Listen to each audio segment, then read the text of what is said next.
Shalom umat Allah yang diberkati Tuhan, bersyukur kepada Allah untuk semua kebaikan, kemurahan dan cintanya. Kita percaya Tuhan baik dan luar biasa atas kita anak-anaknya.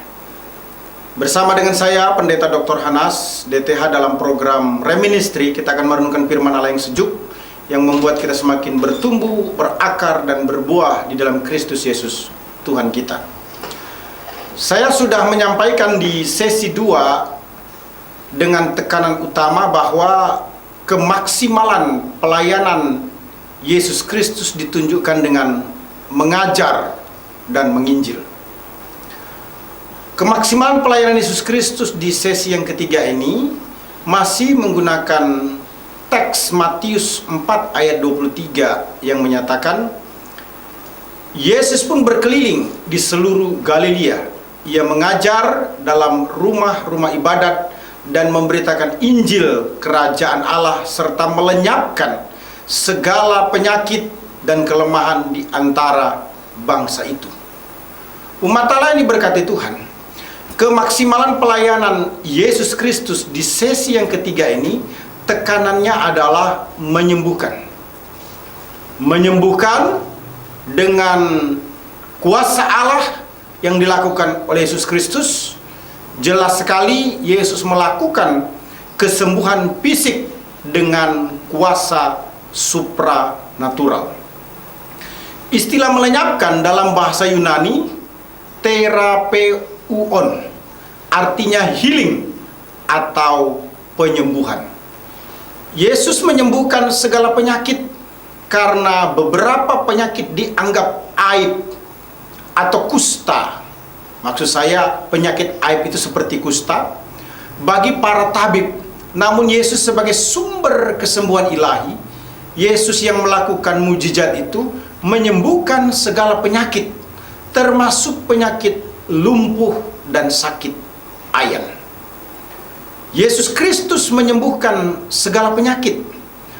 Ada beberapa penyakit yang dianggap aib bagi para tabib, karena kebal terhadap semua pengobatan yang mereka berikan.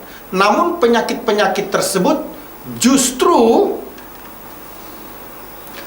membawa kemuliaan bagi nama Tuhan Yesus Kristus, sang tabib yang ajaib itu. Yesus melenyapkan segala penyakit tentu dengan kuasa dan kekuatannya. Kita percaya bahwa penyakit apapun, apakah itu kebutaan, kelumpuhan, demam yang tinggi, sakit busung air, dan lain sebagainya, tidak peduli berapa parahnya penyakit itu, Yesus Kristus sebagai tabib, sang penyembuh, sanggup menyembuhkan penyakit tersebut. Yesus tabib yang menyembuhkan tanpa memungut bayaran. Hal ini menyebabkan tidak bisa tidak, pasti Yesus mendapatkan pasien yang berlimpah-limpah. Itulah sebabnya orang datang berbondong-bondong dari mana saja untuk disembuhkan oleh Yesus Kristus. Kesembuhan ilahi tidak melawan natur manusia. Kesembuhan ilahi tidak melawan kodrat manusia yang akan mati. Kesembuhan ilahi merupakan bukti bahwa Yesus berkuasa atas setiap sakit penyakit. Itu sebabnya Dia bisa menyembuhkan. Dan juga perlu diketahui bahwa tidak semua penyakit bisa disembuhkan oleh dokter. Tidak semua penyakit dengan berobat bisa sembuh. Tidak semua penyakit bisa disembuhkan secara alamiah atau natural. Itu sebabnya perlu kesembuhan supranatural. Umat Allah yang diberkati Tuhan Yesus Kristus, bagaimana caranya mengalami kesembuhan ilahi? Alkitab memberikan beberapa kiat. Yang pertama, kita perlu mengakui dosa. Yakobus 5 ayat 16 berkata, karena itu hendaklah kamu saling mengaku dosamu dan saling mendoakan supaya kamu sembuh. Doa orang yang benar bila yakin didoakan sangat besar kuasanya. Jadi kesembuhan ilahi itu dimulai dari mengaku dosa. Yang kedua, mendoakan dalam nama Yesus. Yohanes 14 ayat 14 berkata, "Jika kamu meminta sesuatu kepadaku dalam namaku, aku akan melakukannya." Itu artinya setelah seseorang mengaku dosanya, dia perlu meminta dalam nama Yesus agar orang itu mengalami kesembuhan. Yang ketiga, mengharapkan dengan tulus kedaulatan Allah terjadi bagi orang tersebut. Sebab Matius 10 ayat 8 berkata, "Sembuhkanlah orang sakit." Itu tidak bisa terjadi kalau bukan kedaulatan Allah. "Bangkitkanlah orang mati, tahirkanlah orang kusta, usirlah setan-setan. Kamu telah memperolehnya dengan cuma-cuma, karena itu berikanlah pula dengan cuma-cuma." Semua itu tidak akan pernah terjadi. Kesembuhan ilahi tidak akan pernah terjadi kalau bukan kedaulatan Allah. Umat Allah ini berkati Tuhan Yesus Kristus. Kemaksimalan pelayanan Yesus Kristus di sesi ketiga ini dimulai dengan yang namanya menyembuhkan. Selanjutnya ada hal lain yang tidak kalah penting juga, yaitu memulihkan. Memulihkan ini memberikan penekanan bagaimana setiap orang percaya dalam pelayanan Yesus Kristus yang sudah ditunjukkan oleh Yesus sendiri, jiwanya tenang, merasakan satu kelegaan di dalam Tuhan. Istilah kelemahan diterjemahkan dari bahasa Yunani malakian, artinya penyakit atau kelemahan. Istilah malakian berasal dari akar kata malakia, suatu penyakit atau kondisi yang melemahkan. Malakia adalah penyakit yang menonaktifkan, yang melemahkan, yang menyebabkan tubuh kehilangan serat otot dan lain-lain. Kelemahan fisik yang dimaksudkan bisa saja terjadi karena penyakit yang tidak sembuh, sehingga berpengaruh negatif terhadap jiwa. Hal ini berpotensi menyebabkan terjadinya yang namanya psikosomatis, gangguan psikis, gangguan jiwa yang bisa menyebabkan gangguan fisik. Dalam dunia medis, penyakit psikosomatis disebabkan karena adanya pikiran negatif atau adanya masalah emosi seperti stres, depresi, kecewa, dan masalah lainnya. Setidaknya ada 3 jenis penyakit secara khusus, yaitu penyakit lumpuh yang merupakan kelemahan tubuh yang paling hebat. Kemudian sakit ayan atau penyakit otak yang paling parah. Selanjutnya kerasukan setan, yang merupakan kesengsaraan dan malapetaka yang terparah dibanding kedua penyakit sebelumnya, yaitu lumpuh dan sakit ayan.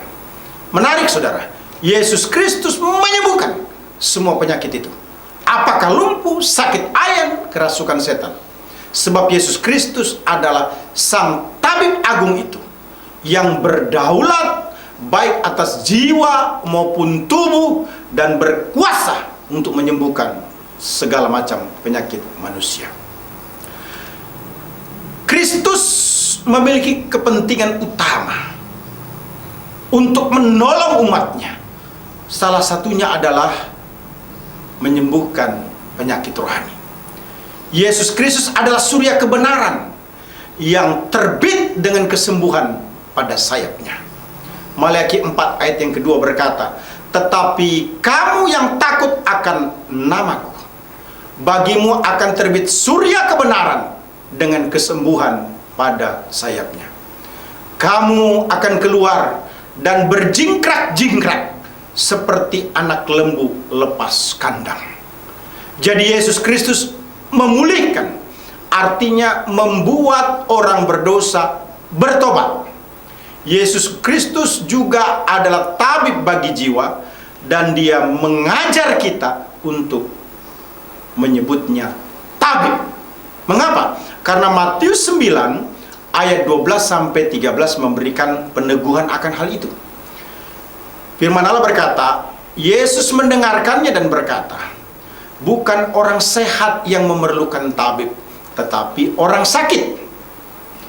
Jadi, pergilah dan pelajarilah arti firman ini. Yang ku kehendaki ialah belas kasihan, bukan persembahan, karena aku datang bukan untuk memanggil orang benar, melainkan orang berdosa. Raja Daud adalah orang yang luar biasa kaya raya, sukses dalam memimpin rakyatnya. Tampaknya segala sesuatu oke. Namun ketenangan atau jiwa yang dipulihkan, Daud berkata, hanya diperoleh dengan dekat pada Allah. Mazmur 62 ayat 1 berkata, untuk pemimpin biduan, menurut Yedutun, Mazmur Daud, hanya dekat Allah saja aku tenang, daripadanya lah keselamatanku.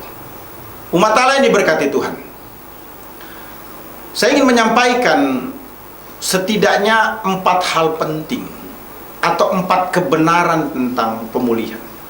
Yang pertama, pemulihan terjadi karena kerinduan akan Allah untuk dipulihkan. Jadi pemulihan terjadi itu karena adanya kerinduan.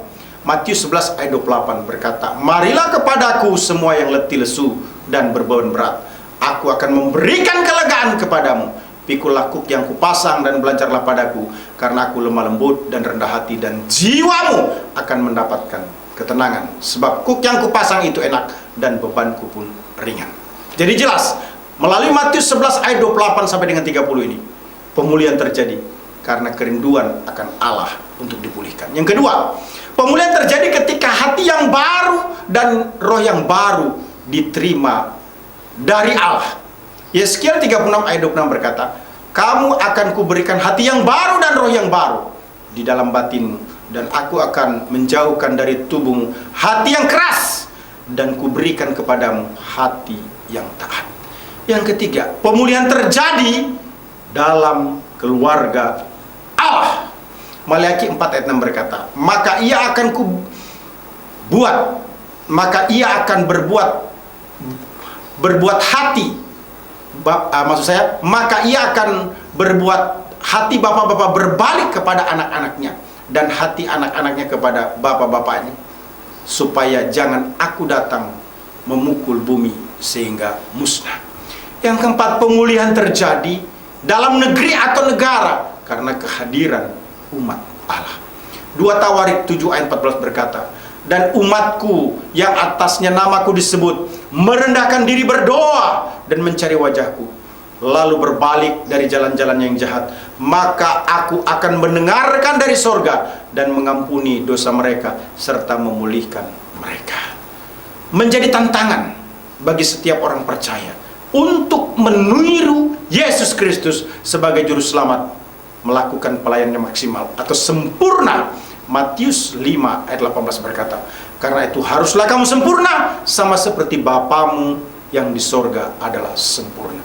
Kemaksimalan pelayanan Yesus Kristus menurut Matius 4 ayat 23 dicirikan dengan 4 hal. Pertama, mengajar kebenaran Alkitab kepada orang lain, namun kita harus lebih dahulu belajar secara kontinu dan terprogram. Yang kedua, menginjil. Kita harus berkomitmen untuk mewartakan Injil keselamatan sekalipun sangat sulit. Yang ketiga, menyembuhkan. Mengimani adanya kesembuhan fisik secara supranatural di dalam Kristus, walaupun terkadang Tuhan juga menggunakan dokter atau obat. Yang keempat, memulihkan. Menyembuhkan jiwa atau mental karena dekat Allah. Pemulihan kerohanian juga terjadi ditunjukkan dengan adanya orang berdosa yang bertobat dan mengalami pengampunan Allah. Haleluya! Tuhan memberkati. Amin.